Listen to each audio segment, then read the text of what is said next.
제목 불운의 아이콘과 여영사의 밤. 1장. 고요한 마을에 불어닥친 검은 그림자.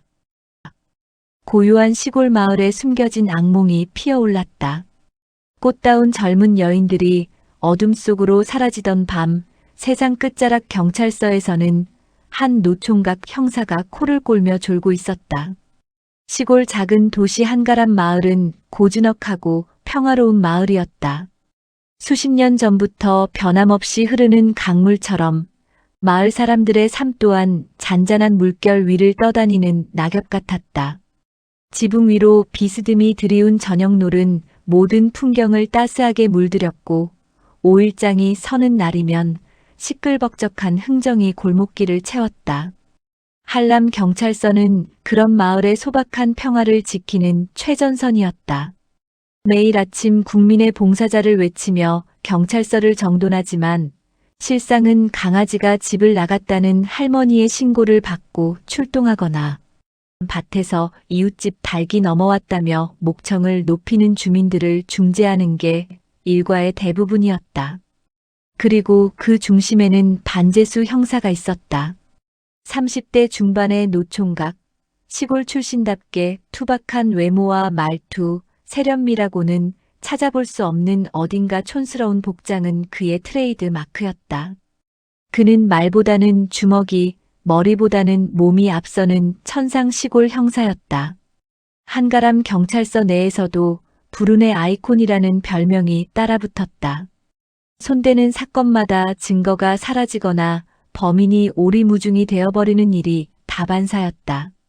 어쩌다 재수가 좋아서 해결했다 싶으면 알고 보니 다른 형사의 결정적인 제보 덕분이었다거나 범인이 너무 어리숙하게 자백을 해버려서 그의 수완이 빛을 발할 일이 없었다. 그는 자신의 이름을 재수로 지어준 부모님을 가끔 원망하기도 했다. 반 형사, 또 자나? 누군가의 쩌렁쩌렁한 목소리가 반재수 형사의 콧잠을 깨웠다. 그는 잠시 휘청이며 비척거리는 몸을 가눴다. 시끄러운 잔소리꾼이자 그의 상관, 김경감이었다. 아이고, 경감님. 제가 언제 잤다고요? 범죄와의 전쟁을 위해 잠깐 전술적 휴식을 취했을 뿐입니다요. 능글맞은 반재수의 대답에 김경감은 혀를 찼다. 허, 전술적 휴식이야. 이번 달만 벌써 10번째 전술이구먼. 그러다 한가람 평화에 균열이라도 생기면 어쩌려고. 김경감의 말은 아이러니하게도 다음 날 현실이 되었다. 아름다운 노을이 강물에 부서지던 어느 평화로운 저녁 한가람 마을은 비명으로 물들었다. 마을 토박이이자 읍내에서 옷수선을 하던 착실한 아가씨, 서미진 씨가 감쪽같이 사라진 것이다. 그녀는 친구와 저녁 약속을 위해 집을 나섰고 몇 걸음째 떼기도 전에 어둠 속으로 증발해버린 듯했다. 경찰서는 발칵 뒤집혔다.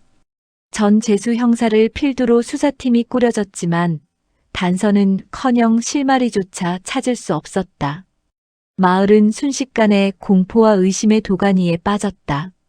며칠 후 또 다른 젊은 여인, 읍내 꽃집 주인이었던 박수연 씨마저 같은 방식으로 흔적 없이 사라졌다. 연쇄 실종이다. 이건 누가 봐도 연쇄 실종이야. 김경감의 절규가 경찰서를 가득 메웠지만 그 절규에 화답하듯 경찰서 전화는 한 번 울릴 때마다 또 다른 비명으로 메워졌다. 불안감은 확신이 되었고 공포는 마을을 좀먹었다. 온 마을 사람들이 서로를 의심하며 문을 잠그고 빗장을 걸었다. 밤거리에는 인적조차 찾아보기 힘들었다. 일찍이 단 한 번도 이런 일을 겪어본 적 없는 한가람 마을이었다. 반재수 형사는 밤낮으로 사건 현장을 뛰어다녔다.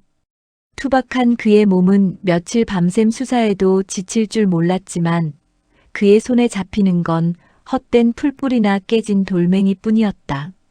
수사는 난항에 부딪혔고 전국 뉴스에 한가람 마을 여성 연쇄 실종 사건이 대대적으로 보도되면서 경찰의 무능함에 대한 비난 여론이 들끓기 시작했다.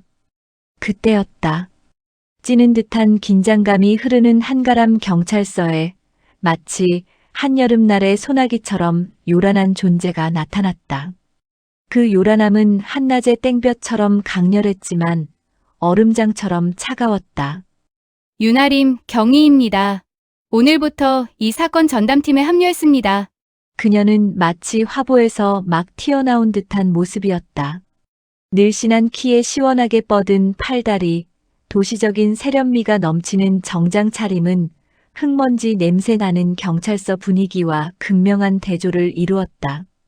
마치 시골 경찰서에 난데없이 내려온 한 떨기 꽃 같았다. 아니, 정확히는 한 줄기 날카로운 칼날 같았다. 경찰서의 모든 남자 형사들의 시선이 그녀에게로 향했다. 그들은 그녀의 당당한 태도와 도회적인 말투, 그리고 무엇보다 돋보이는 외모에 일순간 압도당했다. 반재수 형사 또한 예외는 아니었다. 그는 마시던 믹스커피를 뿜을 뻔하며 그녀를 멍하니 바라봤다. 얇은 정장 속에 감춰진 탄탄한 몸매는 글래머라는 단어를 떠올리게 했다. 김 경감님, 제 브리핑 시작하겠습니다. 윤아림은 주머니에서 레이저 포인터를 꺼내 스크린을 가리켰다. 그녀의 눈빛은 한치의 흐트러짐도 없었다. 마치 한가람 경찰서의 모든 무질서를 정돈하겠다는 듯이 그녀는 날카롭게 말했다. 기존 수사 방식으로는 아무런 진척이 없었던 것으로 압니다. 이제부터 모든 수사는 제 지휘 아래 일사불란하게 진행될 겁니다. 먼저 실종 현장 재조사를 요청합니다. 0.1mm 단위까지 육안과 첨단 장비로 스캔하여 미세 증거를 찾아낼 것입니다. 또한 그녀의 논리정연한 브리핑은 삭막하던 경찰서에 신선한 충격을 주었다. 특히 반재수에게는 더 그랬다. 그는 침을 꿀꺽 삼키며 어딘가 불편한 표정을 지었다. 윤아림의 말 한마디 한마디가 마치 자신의 수사 방식에 대한 노골적인 비판처럼 들렸기 때문이었다. 잠깐만요, 경위님. 0.1mm까지 스캔이라뇨? 우리가 지금까지 발로 뛰고 주민들 만나면서 반재수가 발끈하며 손을 들었다. 윤아림은 그의 말을 차갑게 끊었다. 반 형사님, 그 발로 뛰는 수사가 지금까지 어떤 결과를 냈죠? 아무것도 찾아내지 못했습니다. 감성에 의존하는 구식 방식으로는 더 이상 범죄를 해결할 수 없습니다. 과학적인 접근과 체계적인 분석이 필요한 시점입니다. 그녀의 날카로운 반박에 반재수는 할 말을 잃었다. 주위 형사들도 숙연해졌다. 김경감은 등 뒤에서 쉿하며 조용히 하라는 신호를 보냈지만 반재수의 고집은 이미 발동한 뒤였다. 이봐요, 경위님. 여긴 서울이 아니에요. 시골 정서를 이해 못하고 기계만 들이밀면 수사가 될 것 같으세요? 사람이 사는 곳엔 사람 냄새 나는 수사법이 필요한 겁니다. 사람 냄새요? 저는 범죄 냄새를 맡고 싶은데요. 윤아림의 비웃음 섞인 답변에 반재수의 얼굴은 시뻘개졌다. 이쯤 되면 두 사람은 범인과의 공조보다 자신들 사이의 공조부터 해야 할 판이었다. 브리핑이 끝나고 김경감은 윤아림과 반재수를 따로 불러들였다. 두 사람, 오늘부터 이 사건의 파트너입니다. 윤경희는 서울에서 경험 많은 실력파이고 반 형사는 이 지역에서 잔뼈 굵은 베테랑이지. 서로의 장점을 살려 이 난국을 헤쳐나가 주시오. 알겠습니까? 김경감의 말에 두 사람의 눈빛이 허공에서 마주쳤다. 한쪽은 짜증과 불만으로 가득했고 다른 한쪽은 기대와 냉철함이 공존했다. 그들은 서로를 향해 깊은 한숨을 내쉬었다.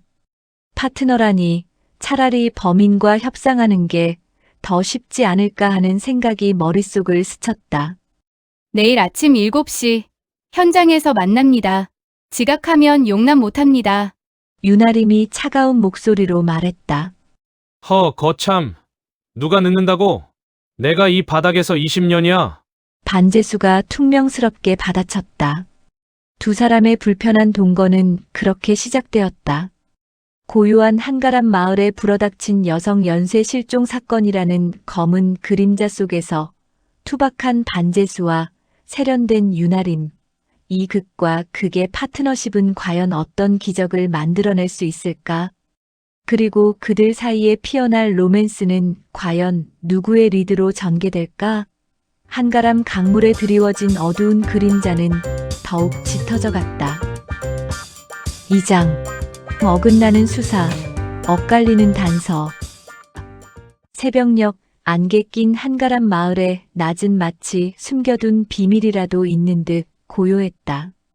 전날 밤 반재수 형사와 윤아림 경위의 어색한 파트너십 발표는 경찰서의 모든 직원들에게 불편한 기류를 흘려보냈다. 마치 전혀 다른 종류의 동물이 우리 안에 갇힌 듯한 분위기였다. 김경감의 잔소리와 질책이 두려워 억지로 꾸역꾸역 합의했지만 과연 이 조합으로 난국을 타개할 수 있을지 아무도 장담하지 못했다. 7시 현장 집합. 늦으면 용납 못한다고 했을 텐데요.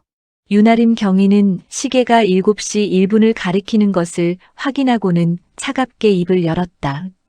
그녀는 이미 사건 현장인 서미진 씨의 집 앞에서 완벽한 차림으로 기다리고 있었다. 흐트러짐 없는 단정한 수트, 손에 들린 첨단 분석 장비 가방까지 그녀는 마치 화보 촬영을 나온 듯했다. 그녀의 시선이 향한 곳에는 먼지를 풀풀 날리며 낡은 픽업 트럭 한 대가 미끄러지듯 멈춰 섰다. 운전석 문이 열리고 부스스한 머리에 다 늘어진 티셔츠 위로 낡은 점퍼를 걸친 반재수 형사가 하품을 길게 하며 내렸다. 한 손에는 어제 마시다 남은 편의점 커피를 들고 있었다. 그의 얼굴에는 밤샘 수사 끝에 얻은 피로의 흔적 대신 그저 잠투정 어린 귀찮음만이 역력했다. 아이, 참. 경위님은 어째 이렇게 시간을 칼같이 지키시는지. 아침밥은 드시고 왔습니까? 사람 사는 게 기계처럼 째깍째깍 돌아가면 재미없잖아요. 수사는 마음으로 하는 거지 시계로 하는 게 아니거든요. 반재수는 특유의 능청스러운 미소를 지으며 다가왔다. 그의 옷차림과 행동은 윤아림의 인내심을 시험하기에 충분했다. 반 형사님, 지금은 아침 산책 시간이 아니라 살인사건 현장에 나온 겁니다. 저보고 지금 이 자리에서 감성적인 아침 드라마를 찍으라는 말씀이신가요? 윤아림은 미간을 찌푸리며 차갑게 반박했다. 그녀의 말투에는 더 이상 감출 수 없는 짜증이 섞여 있었다. 반재수는 어깨를 으쓱하며 여유로운 표정으로 대답했다. 살인사건? 아직 실종인데요. 게다가 아침 드라마는 여자들만 보는 거라 제가 좀 약합니다. 멜로물은 전문인데 말이죠. 반재수의 능청스러운 농담에 윤아림은 고개를 저었다. 함께 일해야 할 파트너가 이런 식이라니 답답함이 목까지 차올랐다. 그들은 첫 번째 실종자인 서미진 씨의 집과 주변 지역을 수사하기 시작했다. 윤아림은 레이저 스캐너를 이용해 집 표면의 미세한 흔적을 탐색하고 휴대용 분광기로 의심스러운 얼룩의 성분을 분석하려 애썼다. 그녀의 눈은 매처럼 날카롭게 바닥을 훑쳤고 손가락은 능숙하게 장비를 조작했다. 반면 반재수는 쭈그리고 앉아 길가의 풀을 뜯어내거나 멀리 떨어진 밭에 흙을 맨손으로 주물럭거렸다. 형사님, 뭘 하시는 거죠? 그렇게 증거를 훼손하시면 안 됩니다. 윤아림이 다급하게 외쳤다. 이거이 밭농사 지어본 사람은 다 아는 건데 흙을 보면 어지간한 건 다 알 수 있어요. 어디 흙냄새 한번 맡아봐요. 새벽 이슬 맞은 흙냄새가 아니거든. 이거 어제 저녁엔 여기 밭을 갈았거나 아니면 반재수는 코를 킁킁거리며 흙냄새를 맡고 눈을 감은 채 흙의 감촉을 음미했다. 그 모습은 영락없는 농부 같았다. 반 형사님, 수사 현장에서 구식 점쟁이 놀이는 자제해 주십시오. 저는 과학적인 증거가 필요합니다. 육감이 아니라. 윤아림의 냉정한 질책에도 반재수는 아랑곳하지 않았다. 그는 흙을 털어내며 주변 논두렁을 걷고 또 걸었다. 이 과정에서 두 사람은 매번 충돌했다. 윤아림은 드론을 띄워 항공 사진을 찍고 주변 지형을 분석했지만 반재수는 마을 주민들을 찾아다니며 어젯밤 별다른 소리 못 들었어요. 수상한 사람은 못 봤쇼. 같은 원시적인 질문들을 반복했다. 윤아림에게는 시간이 지체되는 비효율적인 수사였지만 반재수에게는 사람의 마음을 얻는 가장 확실한 방법이었다. 그러나 며칠이 지나도록 결정적인 단서는 나타나지 않았다. 첨단 장비도 오랜 육감도 모두 침묵했다. 두 형사는 매일같이 얼굴을 마주하며 티격태격했지만 수사 진전은커녕 오히려 서로에 대한 불신만 쌓여갔다. 윤아림은 반재수에 게으르고 투박한 방식의 답답함을 넘어 분노를 느꼈고 반재수는 윤아림의 차갑고 이성적인 태도가 인간미 없다고 생각했다. 사건은 점점 미궁 속으로 빠져들었다. 언론은 연일 한가람 경찰서의 무능함을 질타했고 마을 주민들의 불안감은 극에 달했다. 실종자 가족들의 애끓는 절규는 경찰서를 찾아와 고스란히 형사들의 어깨를 짓눌렀다. 특히 윤아림은 모든 것이 자신의 책임인 것처럼 느껴져 밤잠을 이루지 못했다. 서울에서 큰 기대를 안고 내려왔지만 그 어떤 것도 해내지 못하고 있다는 자책감에 시달렸다. 그날 오후였다. 윤아림은 김경감의 호출로 잠깐 자리를 비운 반재수 형사 몰래 홀로 사건 현장인 박수연 씨의 꽃집 인근 야산으로 향했다. 두 번째 실종자가 사라진 장소였다.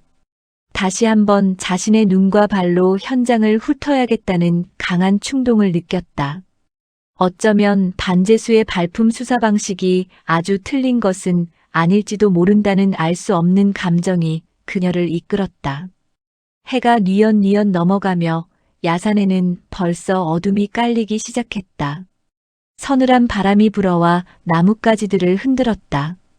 풀벌레 소리만이 가득한 정적 속에서 윤아림은 조심스럽게 발걸음을 옮겼다.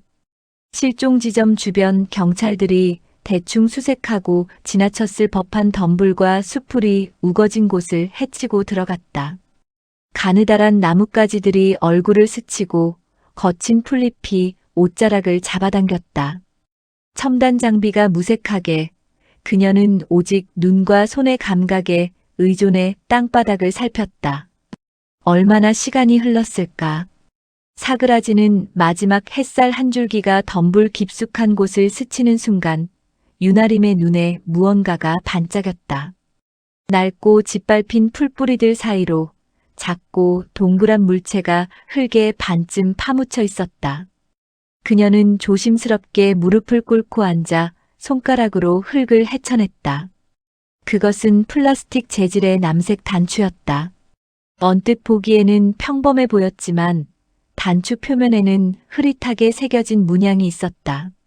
직감적으로 그녀는 이것이 단순한 유실물이 아니라는 것을 알아차렸다. 이전에 실종자 가족들에게 받은 유류품 목록에는 없던 물건이었다. 박수연 씨의 옷에서 떨어진 단추일 수도 있고 어쩌면 범인의 것일 수도 있었다. 그녀의 심장이 빠르게 뛰기 시작했다. 드디어 실마리를 찾은 것 같았다. 윤아림은 주위에 다른 형사들이 없는 것을 확인하고 이 작은 단추를 조심스럽게 집어 올렸다. 흙이 잔뜩 묻어 있었지만 그녀의 눈에는 이 단추가 보석처럼 빛나 보였다. 그녀는 곧장 경찰서로 돌아가 정밀 감식을 의뢰하려 했지만 이미 시간은 오후 8시를 훌쩍 넘긴 뒤였다. 과학수사팀은 이미 퇴근했고 당장 감식을 맡길 수도 없었다. 게다가 이 중요한 단서를 반재수 형사에게 곧바로 보고해야 할지 잠시 망설여졌다. 그는 늘 육감만 믿는 투박한 형사였다. 이런 미세한 증거의 가치를 과연 이해할까? 혹은 너무 호들갑 떤다고 생각하지 않을까? 결국 윤아림은 단추를 자신의 재킷 안주머니 깊숙이 넣어두었다. 왠지 모르게 이 단서의 모든 의미를 스스로 파악하고 싶었다. 어쩌면 이 단추가 사건 해결의 결정적인 열쇠가 될지도 모른다는 생각에 그녀는 알 수 없는 기묘한 기대감과 함께 작은 흥분감을 느꼈다. 그리고 다음 날 아침 이 단서를 반재수 형사에게 어떻게 설명해야 할지 혹은 그에게서 어떤 반응을 이끌어낼지 미리 머릿속으로 시뮬레이션하기 시작했다. 깊어가는 한가람의 밤, 유나림의 주머니 속 단추는 작은 희망의 불씨처럼 반짝였다. 그러나 그 불씨가 어떤 거대한 불길을 일으킬지 혹은 그녀 자신을 집어삼킬 불씨가 될지는 아무도 알 수 없었다. 내일 아침 경찰서로 향하는 그녀의 발걸음은 희망과 동시에 알 수 없는 불안감을 안고 있었다. 3장 화해의 술잔 그리고 그림자의 습격. 유나림 경위의 주머니 속 단추는 다음 날 아침이 밝아올 때까지 그녀의 마음속을 끊임없이 맴돌았다. 과학수사팀에 정식으로 감식을 맡기기 전 혼자만의 시간을 가지며 그 단추가 가진 의미를 곱씹고 싶었다. 작은 플라스틱 조각 하나가 미궁에 빠진 사건의 돌파구가 될지도 모른다는 생각에 잠 못 이루는 밤을 보냈다. 동시에 어젯밤 반재수 형사 몰래 단독으로 현장을 재수사한 것이 내내 마음에 걸렸다. 그의 투박하고 비효율적인 수사 방식을 비난하면서도 결국은 자신도 그의 방식을 따라한 셈이었기 때문이다. 복잡한 생각으로 뒤척이던 유나림의 머릿속에는 반재수의 능글맞은 얼굴이 자꾸만 떠올랐다. 왠지 모르게 어제 일방적으로 그를 무시한 것에 대한 미안함이 피어올랐다. 같은 시각 반재수 형사 또한 침대에 누워 뒤척이고 있었다. 어제 유나림 경위에게 뼈아픈 일격을 당한 것이 그의 자존심에 스크래치를 남겼다. 사람 냄새 나는 수사를 강조하며 허풍을 떨었지만 지금까지 얻은 것은 아무것도 없었다. 무엇보다 이 사건의 진척이 없는 것에 대한 죄책감이 그를 짓눌렀다. 잃어버린 젊은 여성들의 가족들이 밤마다 경찰서를 찾아와 울부짖는 모습이 그의 눈앞에 선연했다. 그러다 문득 그의 머릿속에 섬광처럼 한 가지 생각이 스쳤다. 하긴 서울에서 내려온 아가씨가 얼마나 답답했으면 나한테 그렇게 퍼부었을까? 혼자서 얼마나 마음고생이 심할까? 투박한 마음속에도 한 조각 온정이 피어난 것이다. 늦은 새벽녘 반재수는 스마트폰을 들고 한참을 고민했다. 그리고는 꾹꾹 눌러 담은 듯한 짧은 문자 한 통을 유나림에게 보냈다. 오늘 밤에 술 한잔 하시죠? 제가 삽니다. 아침 유나림은 어색한 반재수의 문자를 보고 피식 웃었다. 한편으로는 피로에 지친 자신의 마음을 어루만져주는 듯한 따스한 위로를 느꼈다. 그렇게 불꽃 튀던 두 형사 사이에 묘한 화해의 분위기가 감돌기 시작했다. 그날 밤 두 형사는 경찰서 근처 허름한 식당에서 마주 앉았다. 연탄 불 위에서 노릇하게 익어가는 삼겹살 냄새가 소박한 분위기를 더했다. 경위님, 어제는 제가 너무 막말을 한 것 같아서 죄송합니다. 반재수가 어색하게 사과했다. 그의 얼굴은 여전히 투박했지만 진심이 담긴 목소리에는 드물게 어색함이 묻어 있었다. 아닙니다. 형사님, 제가 너무 제 방식만 고집했나 봐요. 저도 솔직히 어제 좀 답답했어요. 단서도 없고 시간만 흐르고요. 유나림은 고개를 숙이며 말했다. 평소의 냉철하고 도도한 모습과는 사뭇 다른 인간적인 유나림의 모습이었다. 팽팽했던 긴장감이 스르르 녹아내리는 순간이었다. 반재수는 소주잔을 채웠고 유나림은 잠시 망설이다가 잔을 내밀었다. 자, 그럼 우리 파트너십을 위해 그리고 이 한가람의 평화를 위해 건배.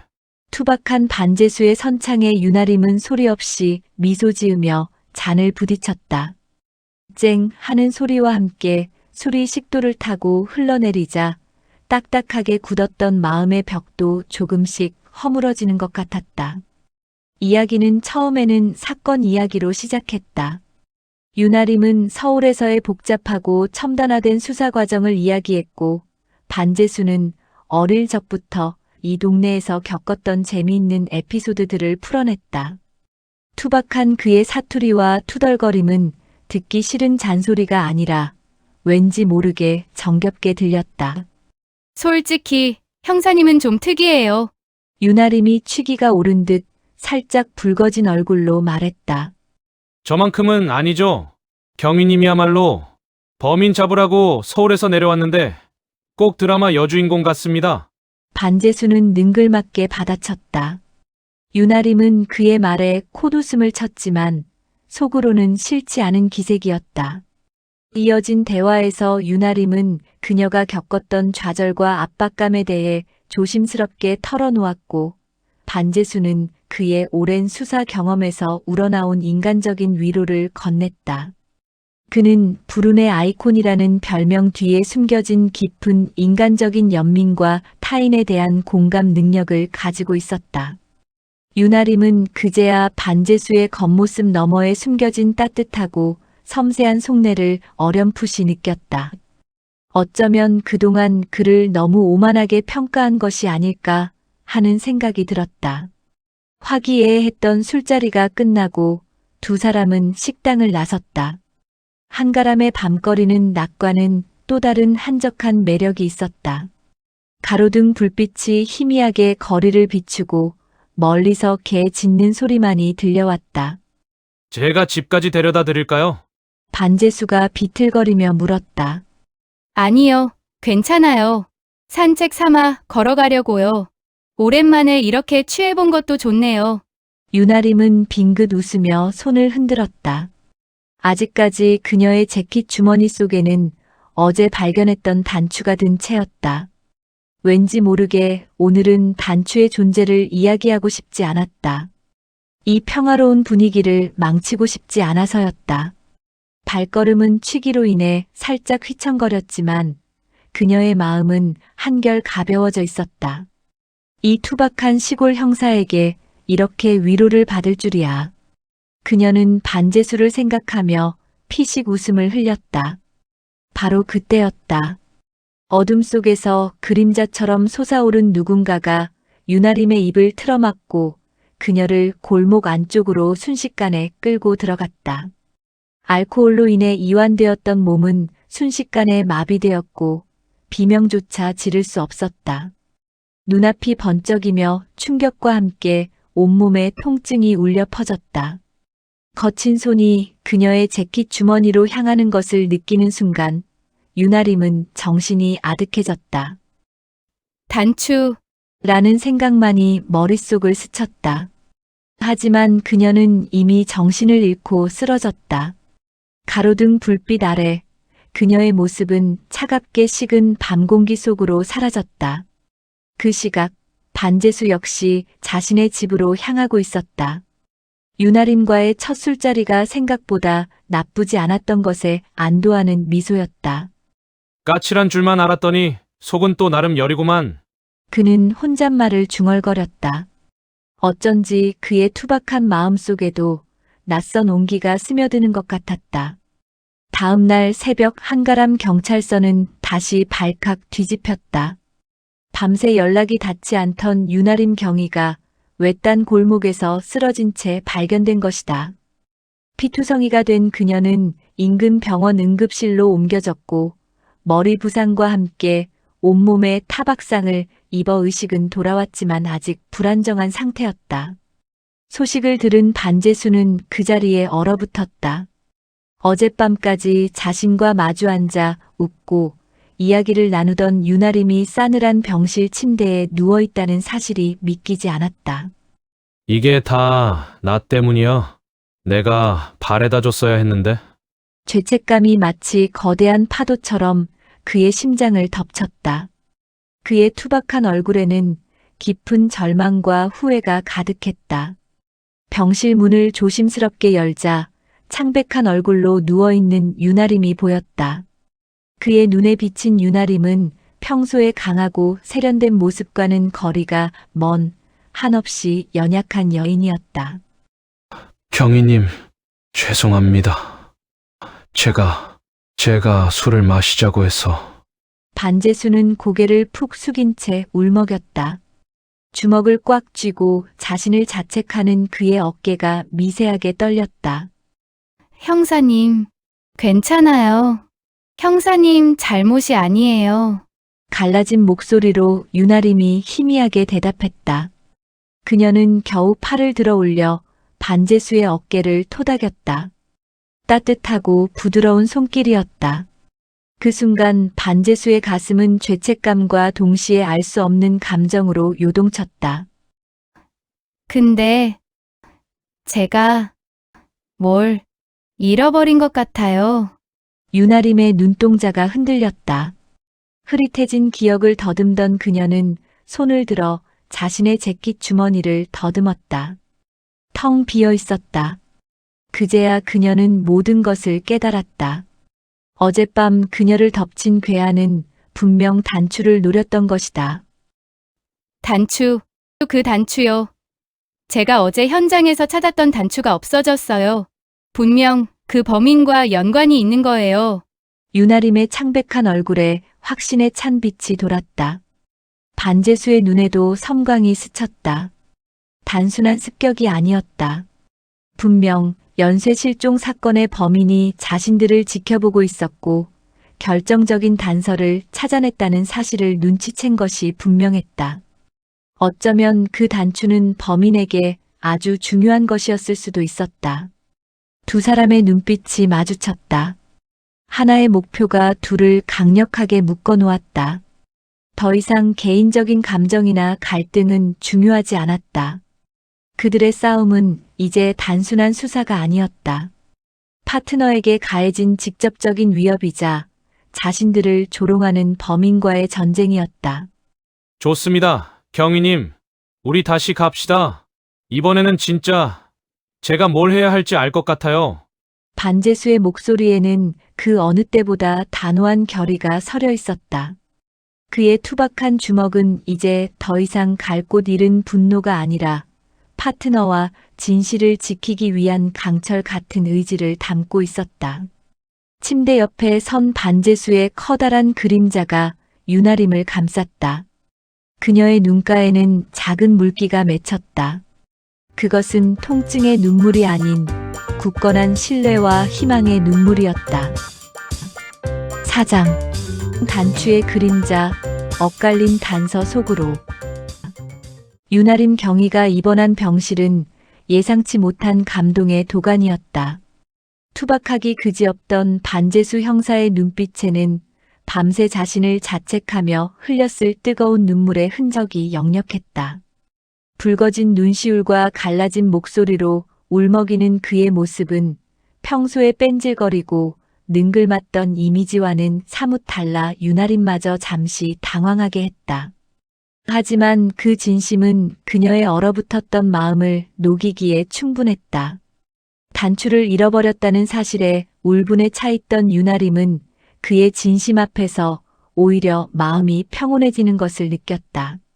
형사님, 괜찮아요. 정말이에요. 그리고 그 단추는 어쩌면 이 사건의 가장 중요한 단서가 될 수도 있어요. 윤아림의 나직한 목소리에는 흔들림 없는 확신이 실려 있었다. 그녀의 부드러운 위로에도 반재수의 자책감은 쉬이 가라앉지 않았다. 그는 윤아림의 머리맡에 앉아 물수건으로 그녀의 땀을 닦아주거나 식은 죽을 떠먹여주려 애썼다. 그러나 그의 서툰 간호는 종종 윤아림의 인내심을 시험했다. 형사님, 제가 알아서 먹을게요. 그리고 물수건은 그렇게 꽉 짜면 안 되고요. 머리는 그렇게 세게 누르지 마세요. 아직 아파요. 반재수의 투박한 손길은 환자 간호에는 영 소질이 없는 듯했다. 그는 오히려 윤아림의 짜증을 유발하기 일쑤였고 그때마다 서울 아가씨는 참 아픈 것도 곱게 아프구먼.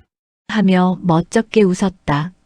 하지만 그의 어설픈 행동 이면에 숨겨진 진심과 걱정은 윤아림의 마음속에 작은 온기를 불어넣었다. 그녀는 그제야 반제수의 불운의 아이콘이라는 별명 뒤에 감춰진 순수하고 따뜻한 면모를 보았다. 그가 진심으로 자신을 걱정하고 있다는 것을 말이다.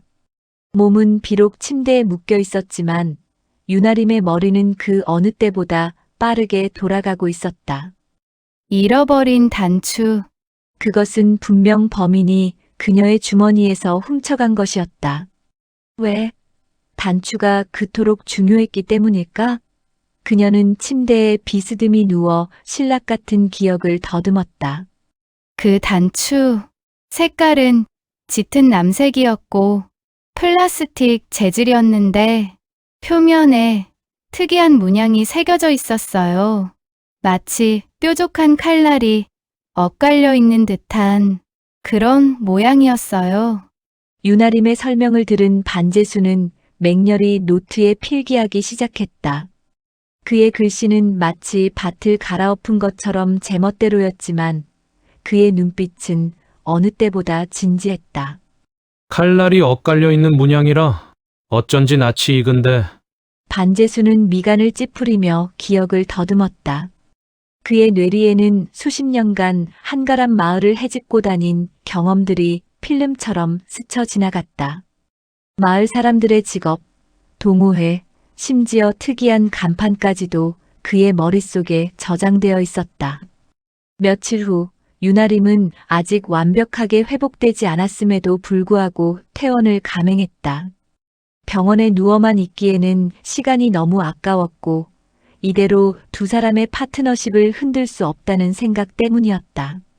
김경감은 극구 만류했지만 그녀의 강한 의지를 꺾을 수 없었다. 반제수는 여전히 그녀를 향한 걱정과 안쓰러움으로 잔소리를 멈추지 않았지만 윤아림은 이제 그의 잔소리조차 정겹게 들렸다. 두 형사는 사라진 단추를 중심으로 수사를 재개했다. 윤아림은 노트북을 펼쳐들고 단추의 묘사에 부합하는 국내외 공예품, 제복 혹은 특정 단체의 상징물 데이터를 뒤졌다. 정밀한 검색어와 날카로운 분석을 통해 수많은 이미지를 걸러냈다.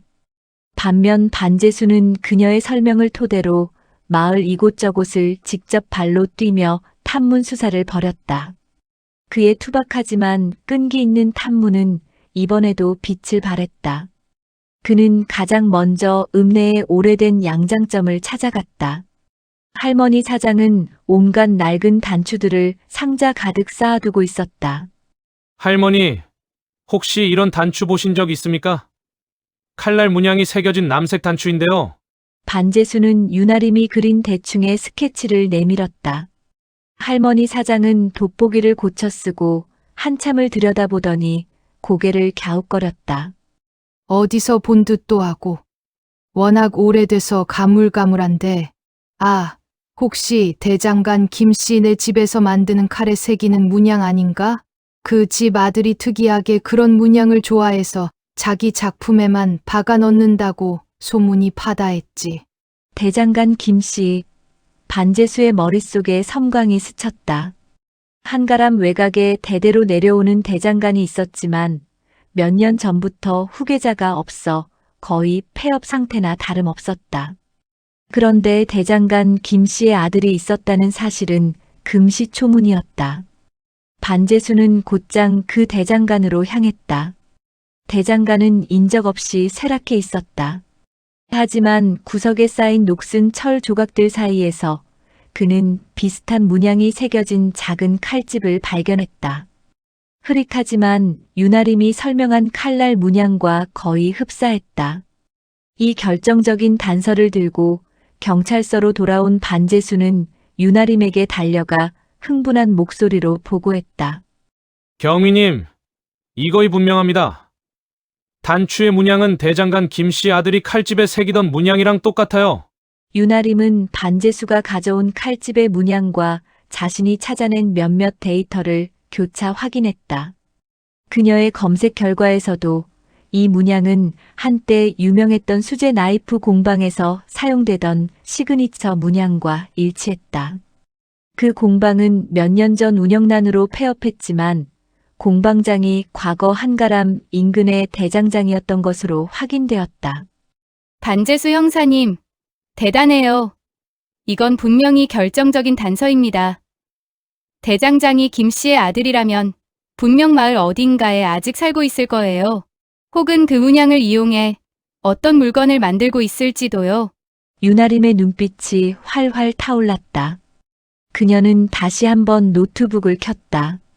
이번에는 대장장이 김 씨의 아들이라는 키워드를 중심으로 인물 정보를 검색하기 시작했다. 얼마 지나지 않아 한 남자의 정보가 화면에 떴다. 이름 김도식, 40대 중반, 전직 수제 나이프 공방장. 폐업 후 고향인 한가람 마을로 돌아와 조용히 지내고 있다고 기록되어 있었다. 그런데 그의 옆에는 몇몇 수상한 사진들이 따라붙어 있었다. 김도식이 인터넷 커뮤니티에서 활동했던 흔적이었는데 그 커뮤니티는 세상을 정화하는 자라는 기괴한 제목을 달고 있었다. 이봐요, 형사님. 이 남자, 뭔가 이상해요. 유나림은 화면을 손가락으로 가리켰다. 김도식은 커뮤니티 게시글에서 여성들의 순수함을 강조하고 타락한 여성들을 정화해야 한다는 혐오성 발언을 반복하고 있었다. 그의 게시물 속에는 어딘가 광기 어린 시선과 함께 정교하게 만들어진 작은 장식용 칼들이 함께 올라와 있었다. 그리고 그 칼자루마다 유나림이 발견했던 것과 흡사한 칼날 문양이 섬세하게 새겨져 있었다. 젠장. 딱 우리 마을 연쇄 실종 사건 피해자들하고 나이가 비슷해. 모두 외지에서 왔거나 도시적인 여성들이었죠.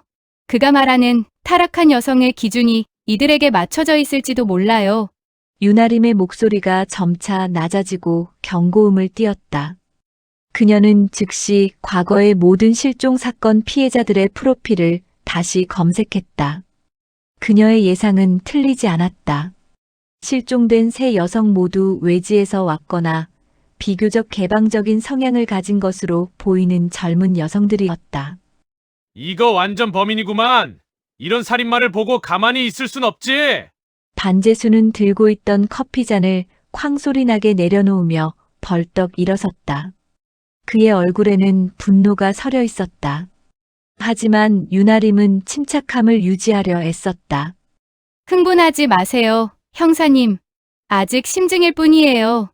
더 확실한 물증이 필요해요. 그리고 이 사람은 평범한 사람이 아닐 거예요. 인터넷에 저런 글을 올리고 자신만의 정화를 운운하는 사람들은 대개 편집증적인 성향이 강해요.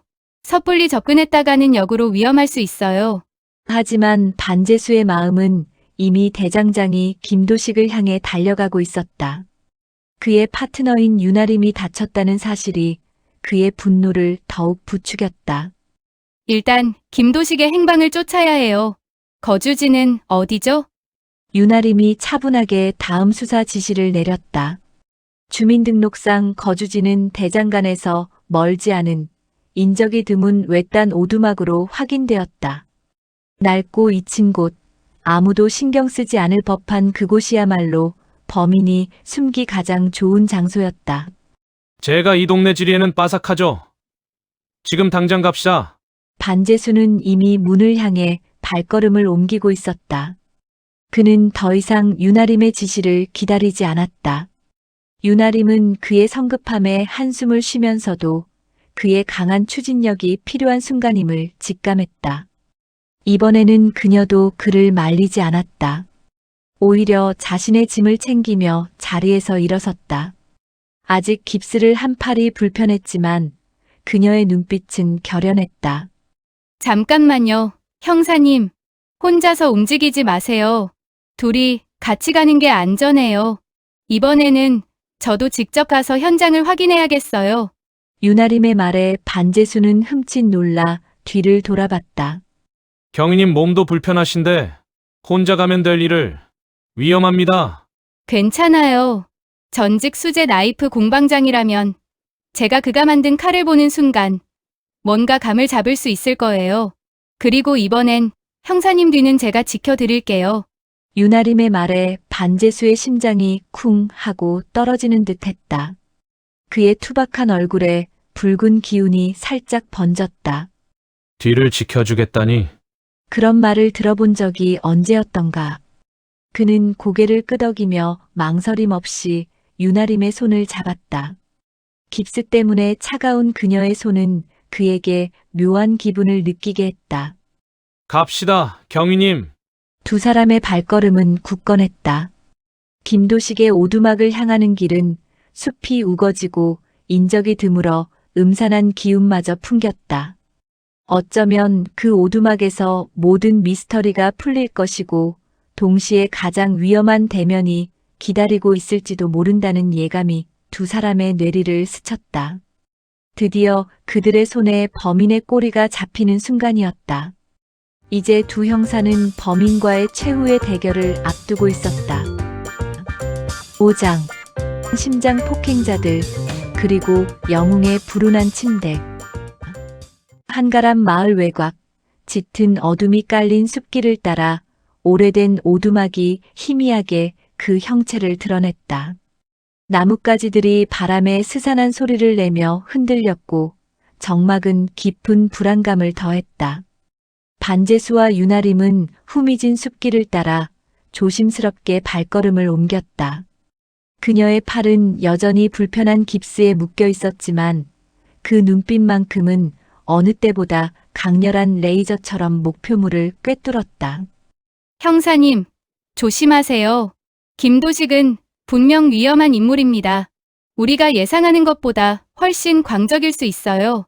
유나림의 나직한 경고에도 반재수의 걸음은 멈추지 않았다. 오히려 그의 얼굴에는 뜨거운 분노가 활활 타오르고 있었다. 자신의 파트너를 위험에 빠뜨린 범인을 향한 사냥개 같은 집념이었다. 그는 깁스한 유나림의 손을 자신의 크고 투박한 손으로 감쌌다. 찌릿한 전류가 흐르는 듯 했지만 그것은 단순한 접촉이 아니었다. 서로를 향한 굳건한 신뢰와 격려였다. 낡은 오두막 주변에는 인기척이 없었다. 하지만 창문 너머로 새어나오는 희미한 불빛은 누군가 안에 있음을 알렸다. 두 사람은 오두막 뒤편으로 은밀하게 돌아가 창문으로 내부를 살폈다. 오래된 탁자 위에는 정교하게 조각된 칼들이 질비하게 놓여 있었고 벽면에는 실종된 여성들의 사진이 정신없이 붙어 있었다. 그리고 그 사진 위에는 붉은색으로 혐오스러운 글귀들이 휘갈겨져 있었다. 빌어먹을 범인이 맞군. 반재수가 끓어오르는 분노를 억누르며 나직이 으쪼렸다. 그의 주먹은 뼈마디가 하얗게 드러날 정도로 꽉 쥐어져 있었다. 그들이 안을 살피는 순간 오두막 안쪽에서 인기척이 들렸다. 김도식이었다. 그는 손에 식칼을 든 채 알 수 없는 말을 중얼거리며 방 안을 서성이고 있었다. 마치 다음 희생자를 점지하듯 실종 여성들의 사진을 번갈아 보며 섬뜩한 미소를 지었다. 들어가는 건 위험해요. 놈은 지금 흥분 상태예요. 지원이 올 때까지 기다려야. 유나림의 말이 채 끝나기도 전에 반재수는 이미 움직이고 있었다. 그의 눈에는 이성을 잃은 살이만이 가득했다. 파트너를 다치게 한 놈에게 기회를 줄 순 없다. 그의 육감이 광기 어린 살인마의 에너지를 감지한 것이다. 낡은 오두막의 문을 발로 차부수며 반재수가 거칠게 돌진했다. 꼼짝 마! 살인마 김도식! 갑작스러운 침입에 김도식은 크게 당황했다. 그는 들고 있던 식칼을 휘두르며 반항하려 했다. 하지만 이미 분노로 이글거리는 반재수에게는 속수무책이었다. 반재수는 김도식의 칼날을 맨손으로 잡고 단숨에 제압했다. 날카로운 칼날이 그의 손바닥을 깊게 베었지만 그는 통증조차 느끼지 못하는 듯했다. 김도식은 미친 듯이 소리 지르며 저항했지만 반재수의 압도적인 힘 앞에서는 속수무책이었다. 이게 내가 감히 내 파트너를 건드린 대가다! 반재수의 주먹이 김도식의 얼굴을 향해 날아가려는 순간 윤아림이 그의 어깨를 강하게 붙잡았다. 반 형사님, 우리는 경찰이에요. 법으로 처벌해야죠. 윤아림의 목소리에 반재수는 간신히 이성을 되찾았다. 끓어오르던 분노가 차가운 의무감으로 대체되었다. 그때 김도식은 그 틈을 타 오두막 뒤편의 창문으로 필사적으로 탈출하려 했다. 그의 광기 어린 눈은 마치 덫에 걸린 야수 같았다. 그는 창문을 넘어 달아나려 했고 반재수는 그를 쫓아 달려들었다. 윤아림은 팔의 통증도 잊은 채 반재수의 뒤를 따랐다. 김도식은 숲속으로 빠르게 도주하기 시작했다. 인적이 드문 숲길, 우거진 숲풀이 그의 도주를 돕는 듯했다. 하지만 반재수는 맹수처럼 그의 뒤를 쫓았다. 윤아림은 그의 뒤에서 무전기를 들고 다른 지원팀의 김도식의 위치를 실시간으로 보고했다. 왼쪽으로 언덕 아래 덤불 속입니다. 윤아림의 정확한 지시에 반재수는 망설임 없이 몸을 날렸다. 그때 김도식은 숨겨둔 또 다른 칼을 꺼내 반재수를 향해 무자비하게 휘둘렀다. 날카로운 칼날이 어둠 속에서 번뜩였다. 반재수는 피하지 않고 온몸으로 칼날을 받아내려 했다. 자신의 몸으로 시간을 벌어 윤아림이 다치지 않게 하려는 본능적인 행동이었다. 그 찰나 윤아림의 눈빛이 번뜩였다. 그녀는 주저없이 깁스한 팔을 들어 올렸다. 팔에 매달린 깁스가 김도식의 칼날을 막아섰다. 쨍! 금속성 마찰음과 함께 깁스가 부서지는 소리가 났다. 칼날은 그녀의 팔을 스쳤고 날카로운 통증이 온몸을 휘감았지만 그녀는 흔들리지 않았다. 반재수는 그 순간을 놓치지 않고 김도식을 향해 돌진했다. 그의 거친 힘이 김도식의 몸을 사정없이 짓누르고 그의 무지막지한 주먹은 김도식의 얼굴을 향했다. 흙바닥에 쓰러진 김도식은 격렬하게 저항했지만 반재수의 압도적인 힘 앞에 결국 무릎을 꿇었다. 지원팀이 도착했을 때 김도식은 이미 반재수에게 제압당한 채 거친 숨을 몰아쉬고 있었다.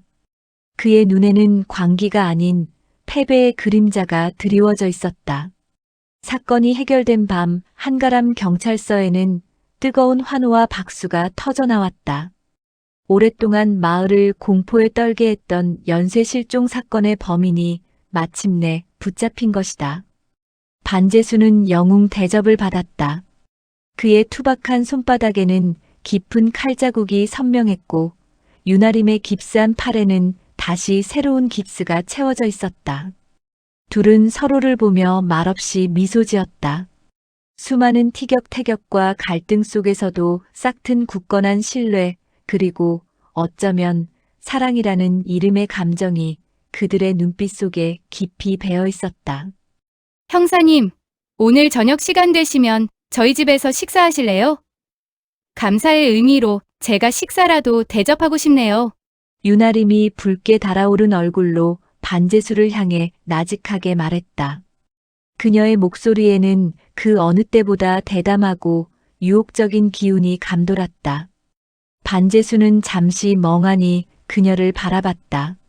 도시적인 세련미가 넘치는 그녀의 갑작스러운 제안에 그는 순간적으로 얼어붙었다. 하지만 그의 심장은 격렬하게 요동쳤고 그는 어설프게 고개를 끄덕였다. 그날 밤 한가람 경찰서 인근에 위치한 윤아림의 작은 오피스텔은 평소와 달리 은은한 조명과 잔잔한 음악으로 채워져 있었다. 식탁에서 반주를 곁들인 식사를 마치자 침대 옆 작은 테이블 위에는 와인 한 병이 놓여 있었고 달콤한 아로마 향이 공중에 가득했다. 윤아림은 샤워를 마치고 흰색 셔츠와 반바지 차림으로 반재수 앞에 섰다. 젖은 머리카락이 어깨 위로 흘러내렸고 셔츠 틈새로 살짝 드러난 가슴 라인은 그녀의 글래머러스한 매력을 더욱 돋보이게 했다.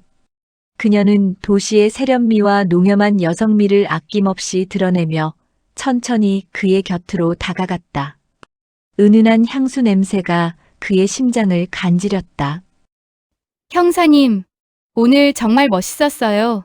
그녀는 그의 어깨에 손을 올리고 조심스럽게 속삭였다. 반제수는 잔뜩 긴장한 듯 몸을 뻣뻣하게 굳혔다. 그의 얼굴은 벌겋게 달아올랐고 왠지 모르게 초조해 보였다. 유나림은 그의 마음을 녹이듯 더욱 가까이 다가섰다. 부드러운 머리카락이 그의 뺨을 스쳤고 그의 눈빛은 갈 곳을 잃은 듯 흔들렸다. 이제 두 사람 사이에는 오직 사랑의 미러만이 오갈 차례였다. 그녀는 마지막 용기를 내어 그의 입술에 가까이 다가갔다. 반제수 형사가 떨리는 손으로 그녀의 허리를 잡으려 바지 주머니에서 손을 빼는 순간 갑자기 주머니에서 뭔가가 툭 떨어졌다. 그의 주머니에 있었던 것은 다름 아닌 사라졌던 남색 단추였다. 김도식을 제압하는 과정에서 김도식의 옷에서 잡아챘던 것을 주머니에 보관해 있던 것이었다. 아, 경위님. 이 단추. 거길 다시 한번 수색해봐야 하는 거 아닙니까? 분명 실종자 위치에 대한 또 다른 단서가. 그는 그 중요한 단서를 이제야 꺼내들며 심각한 얼굴로 열변을 토하기 시작했다. 한껏 달아오르던 침실의 분위기는 얼음장처럼 차갑게 식어버렸다. 유나림의 얼굴은 순간적으로 굳어버렸고 그녀의 입술에 닿으려던 그의 입술은 오직 수사보고서에나 나올 법한 단어들을 쏟아내고 있었다. 단서, 헛간, 수색. 이 불운의 아이콘은 결정적인 순간에 범인의 마지막 단서를 다시 꺼내들며 사랑의 분위기를 완벽하게 깨부순 것이다. 유나림은 그를 향해 깊은 한숨을 내쉬었다. 하! 반제수 형사님! 오늘 밤도 그렇게 불운의 사나이 반제수 형사의 순박함과 예상치 못한 불운 덕분에 그녀의 뜨거운 기대는 연기처럼 사라져버렸다. 과연 이 세련된 여형사와 투박한 시골 형사의 로맨스는 무사히 꽃 피울 수 있을까? 다음 이야기는 다음 기회에